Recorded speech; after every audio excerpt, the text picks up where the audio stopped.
জশপ্রীত বুমরাকে একপাশে সরিয়ে রাখলে বর্ডার গাভাস্কার সিরিজে বলার মতো কিছুই করতে পারেনি ভারতের ক্রিকেটাররা।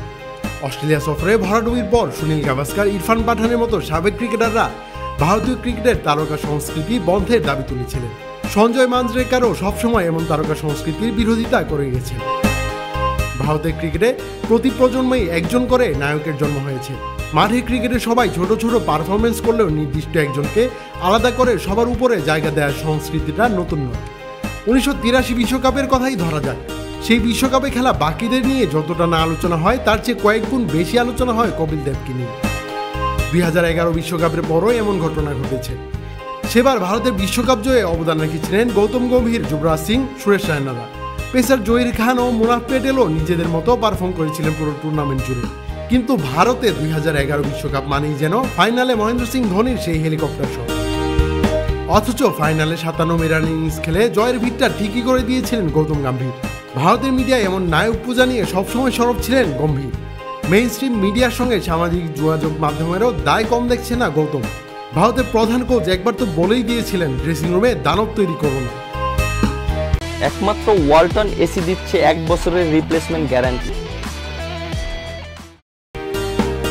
গৌতম গাভাস্কার ও ইরফানদের পর ভারতের তারকা সংস্কৃতির বিরোধিতা করেছেন রবিচন্দ্রন অশ্বিনও। সর্বশেষ ডিসেম্বরে আন্তর্জাতিক ক্রিকেট থেকে অবসর নিয়েছেন অশ্বিন। তিনি মনে করেন ক্রিকেটারদের তারকা হিসেবে না দেখে ভবিষ্যতের জন্য স্বাভাবিক করা উচিত এই প্রক্রিয়া। সাবেক স্পিনার এটাও মনে করিয়ে দিয়েছেন ক্রিকেটাররা কেউ অভিনেতা বা সুপারস্টার নন। নিজের ইউটিউব চ্যানেলে অশ্বিন বলেছেন, ভারতীয় ক্রিকেটে সবকিছু স্বাভাবিক করা উচিত। আমাদের তারকা খ্যাতি বা সেলিব্রিটি সংস্কৃতিকে অতিরিক্ত প্রচার করা উচিত নয়।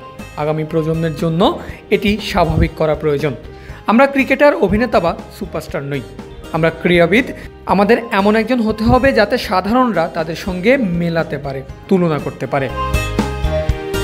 সাবেক ভারতীয় স্পিনার আরও বলেন, উদাহরণ হিসাবে আপনি যদি রোহিত শর্মা বা বিরাট কোহলি হন, যারা কিনা তাদের ক্যারিয়ারে অনেক কিছু অর্জন করেছে, আপনি যখন আরও একটি সেঞ্চুরি করেন তখন এটা তাদের অর্জন থাকে না। এগুলো স্বাভাবিক হওয়া উচিত। ব্যক্তিগত অর্জনের চেয়ে আমাদের লক্ষ্য আরও বড় হওয়া উচিত। ভারতীয় দল এবার চ্যাম্পিয়ন্স ট্রফি খেলতে যাচ্ছে দুবাইতে। এই টুর্নামেন্ট শেষে কোহলি রোহিতদের ক্যারিয়ারে কফিনের শেষ পেরেক করে যেতে পারে। এরপর আসবে হার্দিক পান্ডিয়া, ঋষভ পান্তের জমানা। তাদেরকে যেন ভারতীয়রা তারকার আসনে বসিয়ে দলের বোঝা না বানায় সেই প্রত্যাশাই ব্যক্ত করেছেন অশ্বিন। সৈয়দ সামি, ক্রিক ফ্রেন্সি।